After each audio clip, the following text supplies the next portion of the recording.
Welcome to the Unseen Architects.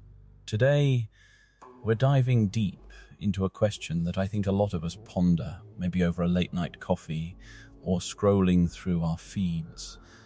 Who really holds the reins? We talk about democracy, about our votes, but there's this pervasive feeling that something much larger, much more complex is at play. To help us untangle this, I'm thrilled to have two incredibly insightful voices with us today. Keir, leader of the Labour Party, and Nigel, leader of the Reform Party.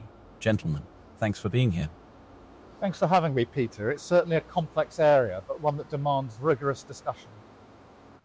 Always a pleasure, Peter, and it's a topic that's far more real than many in the establishment would like to admit, isn't it? Exactly.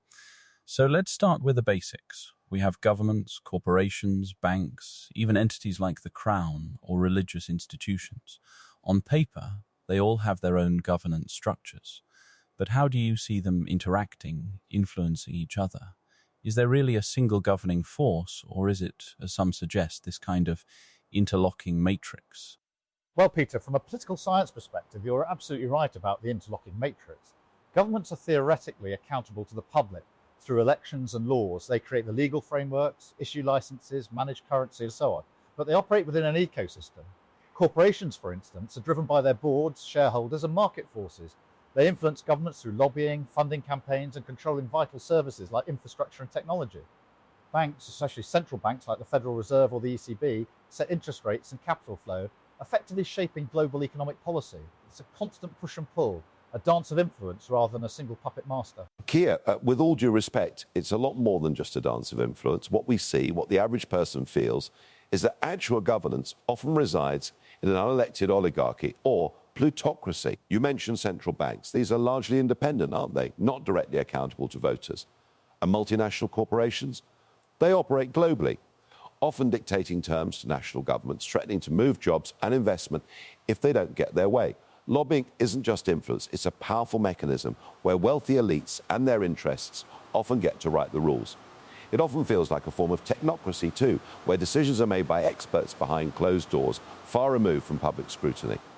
So, Nigel, are you suggesting that these entities, particularly the corporations and banks, are essentially running the show, overriding the will of elected governments? I'm suggesting that the cumulative weight of their power, their control over essential services, information and capital means that elected governments often have very little room to manoeuvre.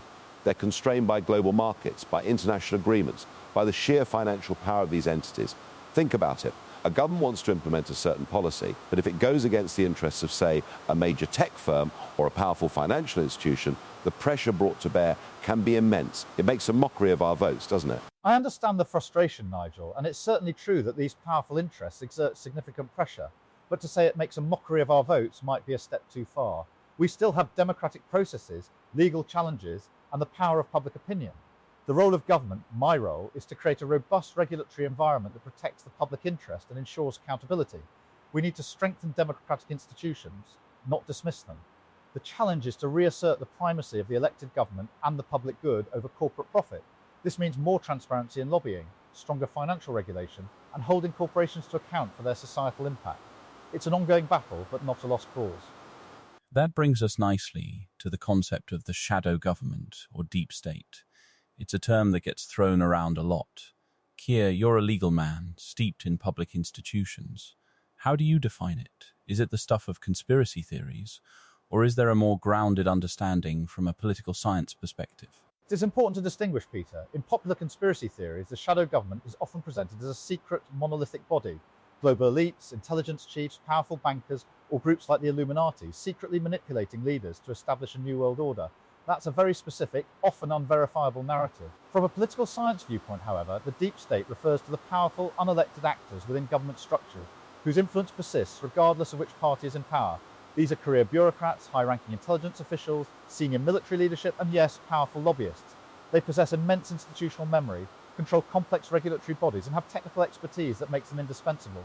Their structural permanence can at times override the temporary mandates of elected officials, creating a sense that policy is predetermined by powerful interests rather than voter will. It's not about secret cabals, but about the inertia and embedded power of established bureaucracies and vested interests.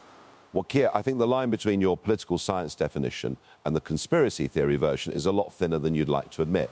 When you have career bureaucrats who can block the agenda of an elected government, when intelligence agencies operate with such secrecy that even the Prime Minister struggles to get full oversight, and when lobbyists for massive corporations essentially draft legislation, that starts to sound an awful lot like unelected figures wielding immense power behind the scenes, doesn't it? Whether they're wearing funny robes or expensive suits, the effect is the same. Decisions are made that aren't accountable to the people. And let's not forget the international bodies. The IMF, the WTO, these are not elected bodies, yet they dictate economic policy to nations. That's a shadow government, in effect, making decisions that strip away national sovereignty and individual rights.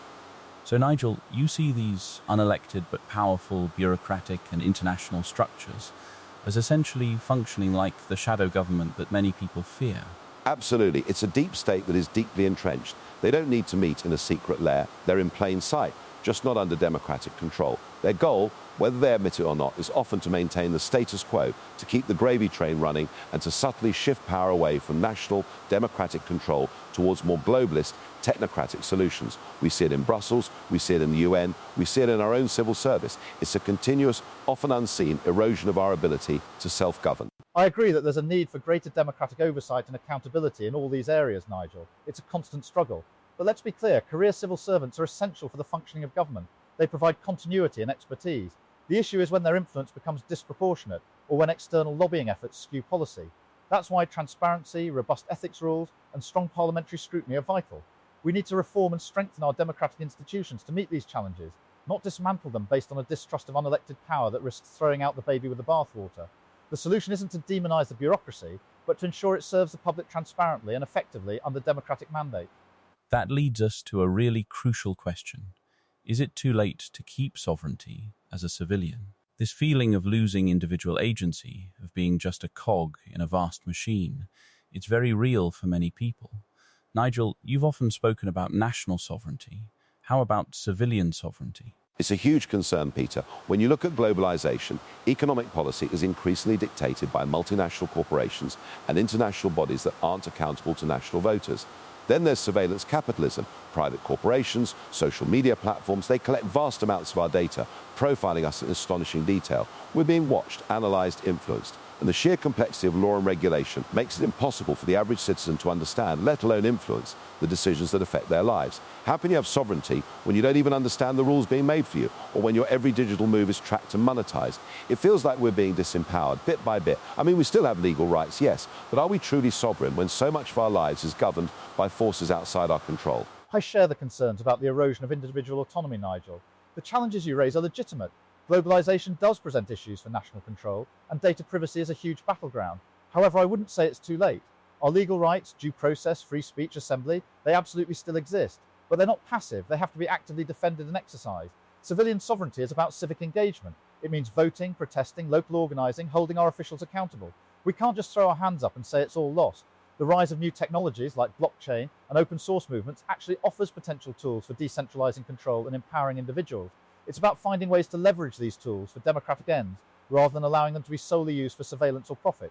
It's a continuous fight, and we need an active, informed populace to maintain it. So, Keir, you're saying that while the challenges are immense, the tools and the fundamental rights still exist for us to reclaim or strengthen that sovereignty. Exactly. It's not a passive state. It's an active process. We need to be vigilant, demand transparency, and use our collective voice. This means ensuring our laws are fit for the digital age, that regulators have teeth, and that citizens are empowered with digital literacy and the ability to control their own data. It's about empowering the individual within a framework of strong democratic institutions, not retreating from them. And I agree that we need to fight, but the fight is harder than ever. When the institutions themselves are compromised or simply too big and complex to genuinely influence, then individual action becomes very difficult. We need to ask why these systems are so opaque, why data collection is so pervasive. It's not just about individuals being active, it's about holding the powerful accountable and, frankly, reining them in. That often means challenging the very structures that Keir believes can be reformed from within. That's a very clear divergence there. Let's pivot to perhaps the most pressing and contemporary aspect of this discussion, AI and social media policing. These aren't just theories, they're unfolding right now. How concerned should we be? Extremely concerned, Peter. AI presents profound challenges to civilian autonomy and societal stability. For example, economic disruption is a huge one. AI could automate vast sectors, leading to mass job displacement and widening inequality if not managed carefully. Then there's bias and discrimination. If AI systems are trained on biased data, they'll perpetuate and amplify systemic discrimination in areas like hiring, lending, or even criminal justice. And the idea of autonomous decision-making, AI systems in military, infrastructure, finance, raises huge questions of accountability. Who is responsible when an AI makes a catastrophic error? Governments and international bodies need to work together to establish clear ethical guidelines and regulatory frameworks. And quickly, we cannot allow these powerful tools to develop unchecked. And on social media policing, it's already a disaster for free speech and individual liberty.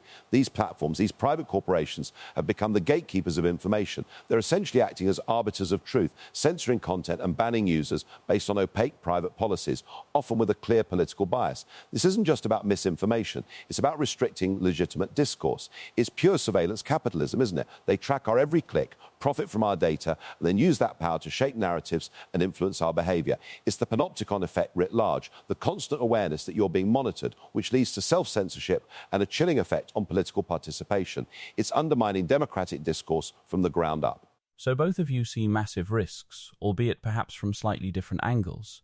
Keir, you're looking at the structural, ethical challenges of AI, while Nigel is highlighting the immediate impact of content moderation and surveillance on civil liberties.